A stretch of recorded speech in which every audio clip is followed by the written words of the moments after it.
Ya halo semua, balik lagi bareng gue di channel Fikret Project.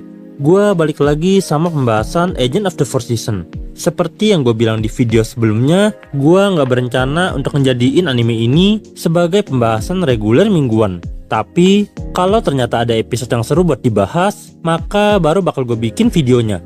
Dan yap, sayangnya anime ini nggak pernah kendor ngasih kita gebrakan. Baru aja di episode kemarin kita dibikin nyesek sama masa lalu Hinagiku dan Sakura. Dan kali ini di episode 7 pun kita masih dihantam lagi sama kisah agen musim gugur yang ternyata ngena juga.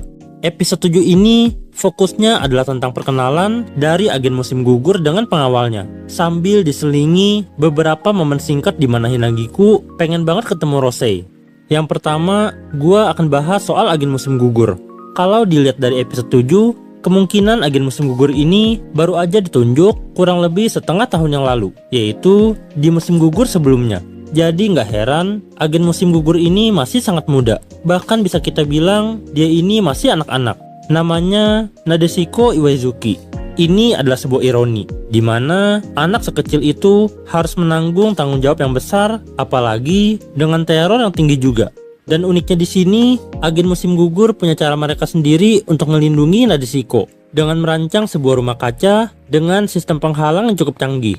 Tapi minusnya adalah seperti yang bisa kita lihat, kalau diserang dengan rudal pun rumah kaca ini tetap aja nggak aman. Jadi secanggih apapun sistem mereka, kalau musuh punya kekuatan yang lebih canggih, tetap aja nggak ada jaminan mereka bisa menjaga agennya dengan aman. Lalu, adapun pengawalnya yaitu Rindo Azami. Kesan awal gua untuk Rindo ini, dia adalah seorang pengawal yang gak tulus. Bahkan, Rindo pun terang-terangan berkata kalau setiap kepedulian yang ditunjukin ke Nadeshiko, semua itu cuma peran aja. Bener-bener cuma dia lakuin karena itu kerjaan dia. Agak ironis kalau sampai Nadeshiko tahu tentang ini.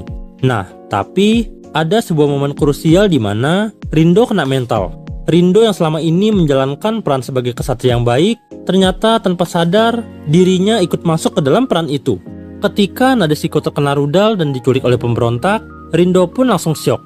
Sebuah pertanda kalau peran yang selama ini dia lakukan bukan lagi sebuah peran belaka, melainkan sudah menjadi sebuah ketulusan. Walau ini tragis, tapi gue cukup tersentuh sama momen ini. Dan gue berharap Rindo bakal ngamuk dan effort untuk nyari Nadeshiko di episode-episode kedepannya. Lalu, next soal Hinagiku.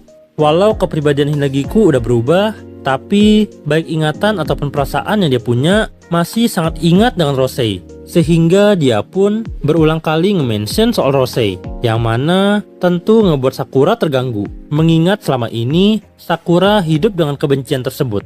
Tapi kalau kita lihat di sini, kita bisa melihat harapan. Walau kelihatannya Sakura masih benci banget sama agen musim dingin, tapi kelihatannya masih ada sedikit ruang untuk kompromi. Karena seperti yang gue bilang di video sebelumnya, Sakura selama ini itu denial. Dan kalau dia bisa menghilangkan rasa denial itu, harusnya rasa benci itu bisa segera diatasi. Walaupun gue yakin prosesnya pasti akan cukup berat. Kemudian tambahan yang terakhir, yaitu tentang pemberontak. Perlahan-lahan, identitas si pemberontak udah mulai ke-reveal.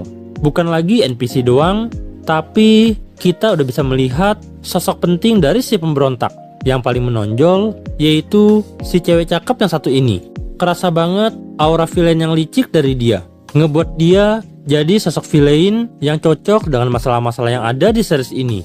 So, gue cukup puas dengan sosok villain di series ini. Kurang lebih sih, episode ini adalah sebuah pembuka untuk konflik baru tentang agen musim gugur. Tapi, walau cuma pembuka, menurut gua ini adalah sebuah pembuka yang cukup emosional dan ngena. Terutama di beberapa menit terakhir, yang mana itu benar-benar bikin penasaran akan jadi seperti apa kelanjutan dari penculikan agen musim gugur ini, dan akan se-effort apa si Rindo berusaha untuk menyelamatkan agennya. So, gua excited banget nextnya bakal gimana. Ngeliat betapa konsistennya anime ini dalam nyajiin cerita yang indah dan emosional, gua rasa gua bisa dengan tenang nontonin anime ini sampai akhir, tanpa perlu khawatir adanya downgrade di episode ke depan. Nah, itu dari gua. Kalau dari kalian sendiri gimana? Bagaimanakah pendapat kalian untuk episode 7 kali ini? Coba sharing opini kalian di kolom komentar. Dan ya, gua rasa itu dulu yang bisa gue bahas di video kali ini. Terima kasih udah mampir. Dan sampai jumpa di video selanjutnya.